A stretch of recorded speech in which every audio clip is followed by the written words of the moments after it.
Kuwait, they live like kings. The poorest person in Kuwait, they live like kings. And yet they're not paying. We make it possible for them to sell their oil. Why aren't they paying us 25% of what they're making? It's a joke.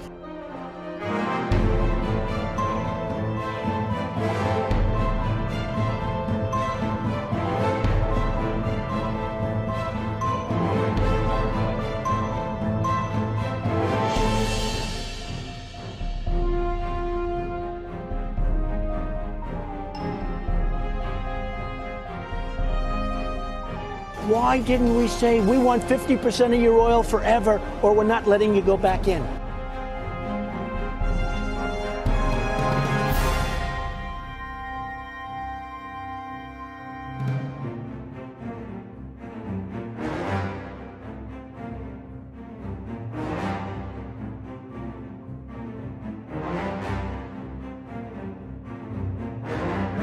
Le Dey d'Alger prend même en otage 2 équipages de navires.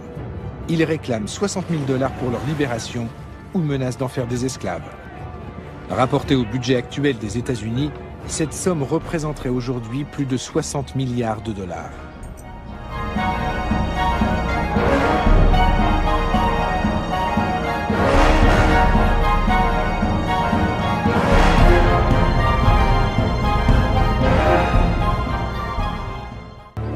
Nous les avons achetés. L'Amérique a conclu avec Alger un traité de paix.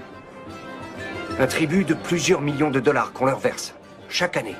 Une somme de l'ordre de 20% des recettes de l'État. Il y a longtemps qu'on aurait dû investir cet argent dans des forces de frappe militaires puissantes. C'est bien vrai, ça. 20%, rendez-vous compte. On aurait pu régner sur les océans. De nos jours, il paraîtrait invraisemblable que les États-Unis se laissent dicter ainsi leur conduite.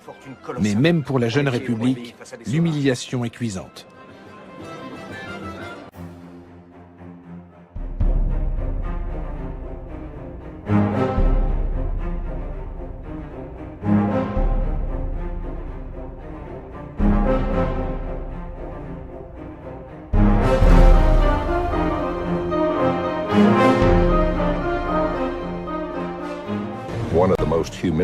En 1795, les États-Unis ont connu un épisode particulièrement humiliant.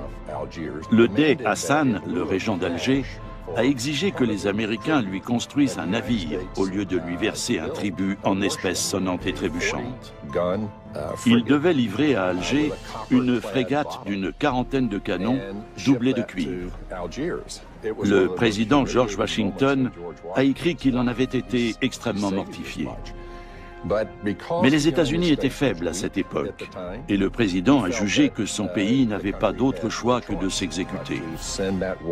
Il savait pourtant bien qu'avec ce navire de guerre, les Algériens captureraient de nouveaux vaisseaux marchands américains et européens. Les Américains sont piqués au vif par tant d'impertinence et décident de construire des navires encore plus rapides, conçus pour durer. En somme, meilleurs que ceux des corsaires. Les États-Unis veulent ainsi mettre fin aux conditions humiliantes du traité de paix et d'amitié qui les lie à Alger.